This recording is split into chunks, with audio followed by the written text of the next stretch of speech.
cos x minus cos 2x बराबर 0। Hello दोस्तों, good morning, good afternoon, good evening, good night, जो भी आपका टाइम चल रहा है, ठीक है। आज हम लोग क्वेश्चन नंबर कितना 6 देखेंगे। एक्सरसाइज कितना 3.4 का, एक्सरसाइज 3.4 का क्वेश्चन नंबर 6 देखते हैं। एक्सरसाइज कितना 3.4 का। इसमें क्या है, हमें प्रिंसिपल सॉल्यूशन निकालना। क्या निकालना है, बोलो, प्रिंसिपल सॉल्यूशंस। क्या निकालना है, principal solution. Question number 6, question number 6। Question को लिखते हैं, हाँ, जनरल सॉल्यूशन निकालना है। सॉरी, यहाँ पे जनरल सॉल्यूशन निकालना होगा, प्रिंसिपल सॉल्यूशन है नहीं, जीएस निकालना है। क्या क्वेश्चन लिखो, cos 3x plus cos x minus cos 2x equal to 0, equal to 0। यही क्वेश्चन है आपका, ठीक है। इसको आपको सॉल्व करना है। क्या करना है, सॉल्व करना, मतलब इसका जनरल सॉल्यूशन निकालना है। कौन सा सॉल्यूशन, कौन सा सॉल्यूशन, कौन सा सॉल्यूशन निकालना है, जनरल सॉल्यूशन। तो ये cos में कनेक्टेड है, cos वाला नियम जरूर लगेगा। तो वाला नियम क्या होता है, थोड़ा क्लियर कर देते हैं। जैसे मान लो cos थीटा बराबर 0 दिया है। क्या दिया है, cos थीटा बराबर 0। तो ये थीटा इक्वल्स टू क्या होता है, 2n+1 π/2। 2n+1 ब्रैकेट में π/2, जहां n बिलोंग्स टू इंटीजर। ये याद करके रखना है, ठीक है। अगर cos थीटा बराबर 0 है, क्या दिया है, cos थीटा बराबर 0, cos थीटा बराबर 0, तो ये थीटा बराबर 2n+1 और π/2, ठीक है। अगर cos थीटा 0 दिया है तो theta equal to 2n+1 bracket में π/2, 2n+1 ब्रैकेट में π/2। अगर cos थीटा बराबर 0 दिया है तो थीटा इक्वल टू क्या हो गया, 2n+1 ब्रैकेट में π/2, ठीक है। ऐसा दिया है, cos थीटा बराबर 0 तो थीटा इक्वल टू क्या हो गया, 2n+1 ब्रैकेट में π/2। cos थीटा बराबर 0 तो थीटा इक्वल टू क्या हो गया, 2n+1 ब्रैकेट में π/2। n belongs to integer, i या z, ठीक है। n बिलोंग्स टू i या z, हो गया ना। तो ये सब अंदर में यूज होगा। और इसमें और एक चीज यूज होगा, देख लो। अगर cos थीटा बराबर cos x ऐसे दीजिए, cos x बराबर cos y, इसको भी तो लिखा था, cos x बराबर cos y। तो ये x बराबर क्या लिखते हैं, बोलो, 2n pi plus minus y, यहाँ पे n belongs to integer, i या z, ठीक ना। इसको आपको क्लियर करके रखना होगा, दो फॉर्मूला, क्योंकि अंदर में यही यूज होगा, ठीक। तो cos थीटा बराबर 0 तो थीटा बराबर क्या लिखेंगे, 2n+1 π/2, ठीक है। यहाँ 0 रहने से इसे लिखना पड़ता है। cos x बराबर cos y, तो x बराबर क्या लिखेंगे, 2n pi plus minus y, 2n pi plus minus y। y यहाँ इसलिए लिख रहे हैं क्योंकि यहाँ पे y है, और x यहाँ इसीलिए लिख रहे हैं क्योंकि यहाँ पे x है। अगर यहाँ 2x लिखता तो 2x लिखते, लेकिन उसमें से 2 को गायब करना पड़ेगा। 3x होता तो 3x लिखते, लेकिन उसमें 3 को गायब करना पड़ेगा। 4x होता तो 4x लिखते हैं, उसमें 4 को आपको गायब कर, मतलब 4 को डिवाइड कर देना पड़ेगा। क्या करना पड़ेगा, डिवाइड कर देना पड़ेगा, ठीक है। वो क्वेश्चन से पूरा क्लियर समझ में आ जाएगा। और यहाँ पे एक फॉर्मूला आपका लगेगा cos c plus cos d का। पिछला वीडियो में हम लोग समझाया था, cos c plus cos d का फॉर्मूला आपको याद करके रखना होगा। क्या फॉर्मूला होता है, cos c plus cos d का 2 cos, दोनों का जोड़ बटा 2, फिर cos लेके दोनों का घटाव बटा 2। बोलो, कोई दिक्कत, हाँ, ये करना होगा। यहाँ पे जो फॉर्मूला है वो यहाँ पे लगाना होगा कि नहीं, ये वाला फॉर्मूला, तो इसको याद करके रखना होगा कि नहीं। फॉर्मूला को क्या करके रखना होगा, याद करके। क्या करके रखना होगा, याद करके, ठीक है।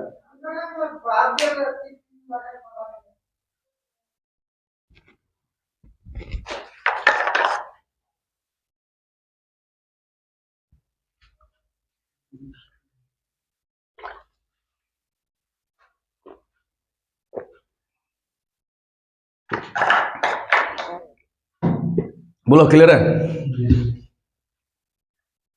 तो ये फॉर्मूला आपको याद करके रखना पड़ेगा, cos c plus cos d का। क्या होता है, पहले 2 लेना है, फिर cos लेना है, दोनों को जोड़ करके 2 से डिवाइड, फिर cos लेना है, दोनों को घटाव करके 2 से डिवाइड। हर जगह cos cos देखो, इधर cos, इधर cos, इधर cos, इधर cos, हर जगह cos cos से दिखेगा, ठीक है। तो कैसे पता चलेगा कि यही फॉर्मूला लगाना है? यहाँ पे देखने से पता चल रहा है बीच में प्लस है, इधर सी है, इधर डी है, ठीक है ना? हाँ, उस फॉर्म में दिया हुआ है। Very good. तो उसको सॉल्व करते हैं। तो इम्प्लाई लेके करेंगे, पहले लेना है 2, फिर cos लेना है, दोनों को जोड़ना है और 2 से भाग, दोनों को जोड़ना है और 2 से भाग। तो बताओ 3x और 4x को जोड़ोगे तो 4x होगा, उसको 2 से भाग देंगे तो कितना होगा? 2x। बताओ यहाँ 2x कैसे करके आया? C और D दो को ये दिया हुआ है। हाँ, उसको दोनों को जोड़ दिए, 3x और x को जोड़े, कितना हुआ? 4x, और उसको 2 से भाग देने से 2x। ठीक है ना?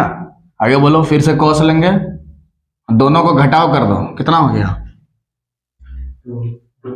2x, और 2 से डिवाइड करेंगे तो खाली x हो गया।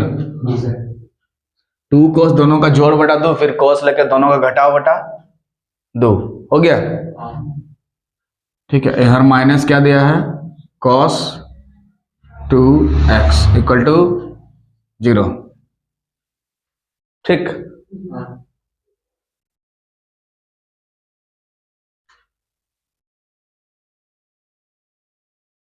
समझ में गया ना? बोल रहा, समझ में आ रहा है ना?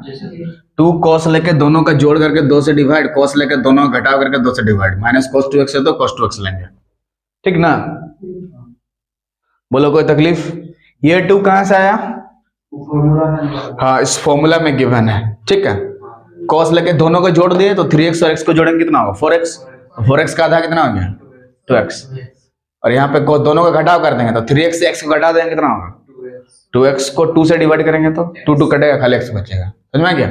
अब दोनों में जो कॉमन निकलेगा उसको निकालेंगे, दोनों में क्या चीज मिल रहा है देख लो। इधर भी cos 2x है और इधर भी cos x है, दोनों को बाहर निकाल देंगे। तो cos 2x दोनों में मिल रहा है तो cos 2x को बाहर निकालेंगे। क्या निकालेंगे? cos 2x को बाहर। अब अंदर में क्या बचा रहेगा उसको देख के लिखना हो। 2 cos x।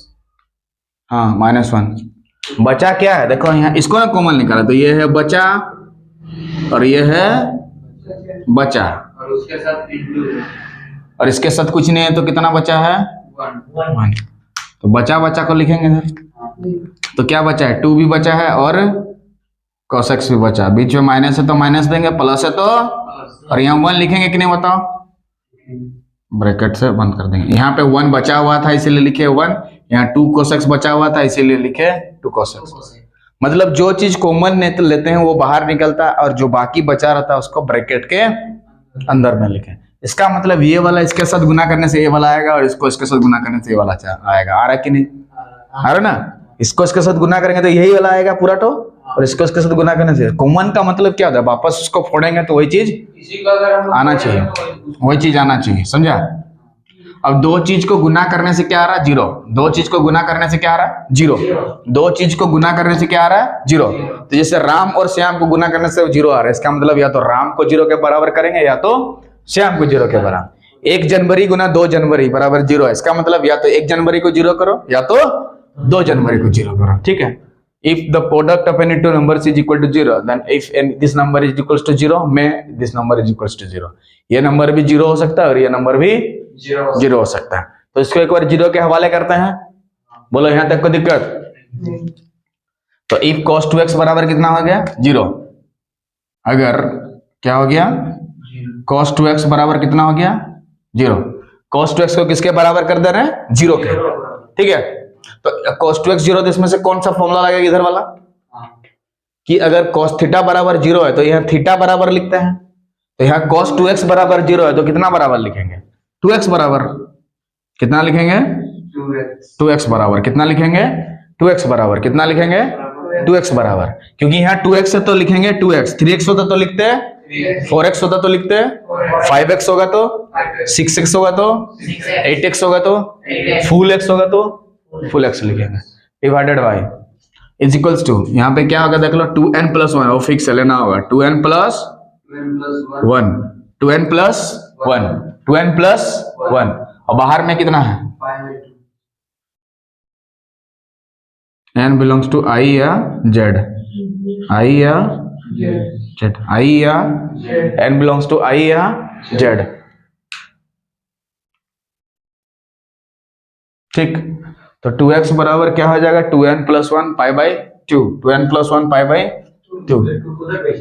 हाँ 2 इधर नहीं रहेगा, x अकेले रहना चाहता है। यहाँ पे क्या रूल बोलता है कि x अकेले रहेगा। कैसे रहेगा? x अकेले रहेगा। कैसे रहेगा? अकेले। तो 2 को उधर भेजना होगा, भाई उधर चल जाओ बोलता है। x अकेले रहेगा तो 2 बोलता है भाई हम क्या करें, उधर चल जाते हैं। उधर चल जाने का मतलब नीचे चल जाएगा, क्योंकि इधर गुना है, उधर भाग में आ जाएगा। तो 2 और 2 नीचे चल जाएगा, 2 2 मिलके कितना हो जाएगा? बोलो रे, 2 और 2 गुना करके कितना लिखेगा? 4। आई या जेड। ये 4 कहां से आया? ये वाला 2 और ये वाला 2 को गुना कर दिया गया ना, 2 गुना 2 करने से आया है हमारा 4। तो यहाँ 3 होता तो कितना लिखते हैं? Pi by 6। 4 होता तो पाई बाई 8। 5 होता तो पाई बाई 10। नीचे 6 होता तो 6 दूने 12 लिखते, 7 होता तो 14 लिखते, 8 होता तो 16, 9 होता तो 18, 20 होता तो 40, 30 होता तो, और पिकनिक होता तो पिकनिक इंटू 2 लिखते हैं। फूल होता तो 2 इंटू फूल नीचे में, और ये वैसे का वैसे रहेगा, और ऊपर में पाई था पाई रहेगा ना। ये एक सॉल्यूशन मिला कि नहीं? जनरल सॉल्यूशन मिला ना। तो इससे एक सॉल्यूशन निकाल दिए, अब इससे एक सॉल्यूशन निकालना होगा, उतार लो। इससे एक सॉल्यूशन निकला ये वाला, तो ये वाला कैंसर हो गया, और एगो निकालते हैं। बोलो कोई तकलीफ नहीं सर। यहाँ 2n प्लस कोस में ऐसे होता है, अगर साइन होता तो n पाई हो जाता, साइन होता तो n पाई, साइन होता तो n पाई, टेन होता तो फिर भी n पाई, लेकिन कोस होगा तो थोड़ा दूसरा होगा, क्योंकि राइट साइड में 0 है, राइट साइड में। तो इतना बराबर एक बार 0 करके लिखे, इतना आया। अब इसको 0 के हवाले करेंगे, ठीक है। बोलो यहाँ तक कोई क्लियर दिक्कत? कहीं पे भी देख लो। पता है यहाँ 4 कैसे आया? 2 को गुना कर दिया गया। क्यों 2 को गुना करेंगे? क्योंकि भाग में इधर जाके गुना में, इधर गुना है ना, तो उधर जाके भाग में, मतलब नीचे जाएगा। यहाँ पे तो नीचे करेंगे, यहाँ पे तो 2 2 गुना होगा ना, 4। समझा ना? अगर सर वो तो अभी प्लस में है, अगर माइनस में होता तो सर कैसे कर देते? कहाँ माइनस में? वो सर cos 3x है, उसके बाद प्लस में है, वहीं पे अगर प्लस की जगह माइनस होता तो कैसे? कहाँ रहे? यहाँ पे नहीं सर, वहाँ नहीं, क्वेश्चन में सर। क्वेश्चन में यहाँ हाँ। दूसरा फॉर्मूला लगाता है, cos c minus cos d का, उसके लिए अलग फॉर्मूला है। जी सर। ये प्लस में, इसीलिए प्लस वाला फॉर्मूला लेंगे। यहाँ पे cos c minus cos d का दूसरा फॉर्मूला, कल जो लिए थे, कल एग्जाम्पल लिए थे ना उसका, cos c minus cos d का, तो उसका दूसरा फॉर्मूला। माइनस है तो दूसरा फॉर्मूला लगाता है, ये फॉर्मूला नहीं लगता। समझा? हाँ साइन साइन होता माइनस में।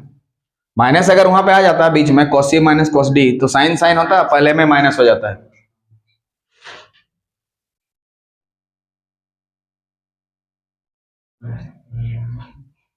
ठीक है। तो इतना बराबर अगर 0 हो गया, suppose that if cos 2x is equals to 0, तो cos 2x बराबर ऐसा आ गया आराम से।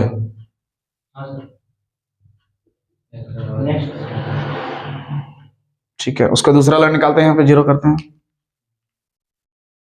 क्या? अरे देखो इधर, तो if 2 into cos x minus 1 equal to 0 हो गया, तो इम्प्लाइज में क्या होगा? 2 इंटू cos x माइनस 1 उधर जाके, ये माइनस 1 उधर जाके प्लस 1, तो cos x बराबर क्या हो जाएगा? 1/2। Very good. तो cos x बराबर, cos में किसका वैल्यू 1/2 होता है? π/3, यानी कि 60 डिग्री का।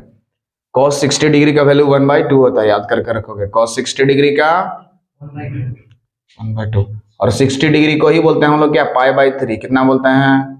π/3। ठीक है।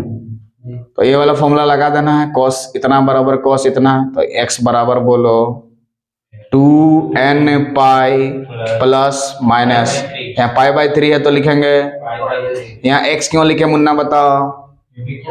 cos के बाद x है इसलिए लिखेंगे x, तो cos के बाद 2x लिखेगा रहेगा तो 2x लिखेंगे, 3x रहेगा तो 4x रहेगा तो 5x रहेगा तो 6x रहेगा तो, लेकिन x को निकालना है वहां से, और 6 को गायब कर देंगे उधर। ठीक है, तो यहाँ तो कुछ है ही नहीं, तो गायब क्या करेगा? यहाँ पे लिख देना होगा n belongs to integer i या z, तो x का, तो ये एक सॉल्यूशन मिला इसका जनरल सॉल्यूशन, ये एक सॉल्यूशन मिला जनरल सॉल्यूशन। समझा?